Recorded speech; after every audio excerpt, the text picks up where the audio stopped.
প্রথমে আমি মহান রাব্বুল আলামিনের কাছে শুকরানা আদায় করি যে আমি 17.5 বছর পরে আল্লাহ পাক আমাকে নির্দোষের মাধ্যমে জেল থেকে ছুটেছি এবং আজকে জাতীয়তাবাদী দল বাংলাদেশ জাতীয়তাবাদী দল থেকে একটা টিম করা হয়েছে।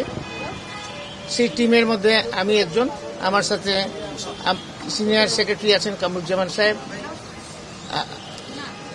রিমন সাহেব, তারপর হচ্ছে আরগঞ্জের মাহবুব সাহেব আছেন এবং আরেকজন আছেন আমাদের সাথে, তিনি আজকে আসতে পারেননি।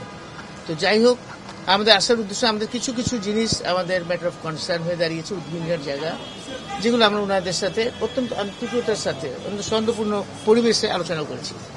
সেই সৌহার্দ্যপূর্ণ আলোচনার মধ্যে আমরা আসছি বিশেষ করে বর্তমান ইন্টারিম গভর্নমেন্ট, মাননীয় প্রধান উপদেষ্টা এবং বর্তমান সরকারকে সাহায্য করার জন্য।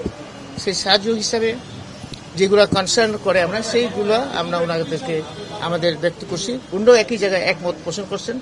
মোটামুটি খুব আলোচনা অত্যন্ত ফলপ্রসূ এবং সহজপূর্ণ হয়েছে। আপনি বললেন যে উদ্বিগ্নটা কি, বিষয়টা কি, ইস্যুটা কি? উদ্বিগ্ন যেমন আমাদের পার্শ্ববর্তী দেশে পতিত সরকার যে শেখ হাসিনা, ওনার সাথে একটা বিশেষ শিল্পগোষ্ঠী, পত্রিকায় দেখেছেন আপনারা, এসএলএম গ্রুপ, তারা সেখানে একটা মিটিং করছে, সমস্ত পত্রিকা আসছে।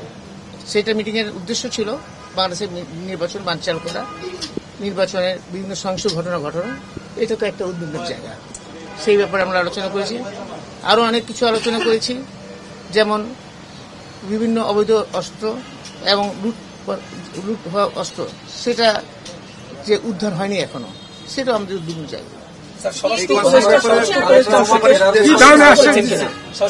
অবশ্যই করছে, বরং অত্যন্ত সৌহার্দ্যপূর্ণ, অত্যন্ত অত্যন্ত ফলপ্রসূ আলোচনা হয়েছে।